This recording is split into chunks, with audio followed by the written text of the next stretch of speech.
When can you use your hands in the ruck? Have you ever found yourself wondering when players can actually use their hands in a ruck during a rugby match?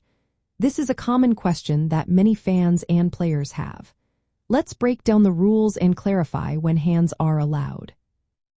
In rugby, a ruck occurs when at least one player from each team is on their feet and physically contesting the ball on the ground. Once this ruck is formed, there are strict rules regarding the use of hands. First and foremost, players cannot handle the ball once the ruck is officially formed. This rule applies to everyone involved, whether they are on the attacking or defending side. However, there is an exception. If a player had their hands on the ball before the ruck formed and remains on their feet, they can continue to handle it. Before a ruck is formed, players can handle the ball if they secure it on the ground. This is allowed until an opponent binds onto them, which signals that a ruck is about to take place. During the tackle phase, the tackled player must releases the ball immediately after being brought to the ground. The tackler must also releases the player and roll away. In this brief moment, players who are still on their feet can attempt to pick up the ball.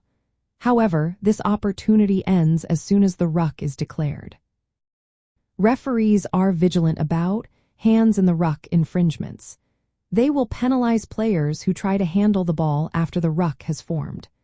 Common situations include defenders reaching in or attackers trying to dig the ball out illegally. To avoid penalties, teams often focus on body positioning and footwork. Players use their feet to ruck over the ball, protecting it for the scrum half to retrieve. Once the ball is won and the referee calls, use it, the scrum half must pass or kick the ball within 5 seconds. At this point, handling is allowed since the ruck has effectively ended.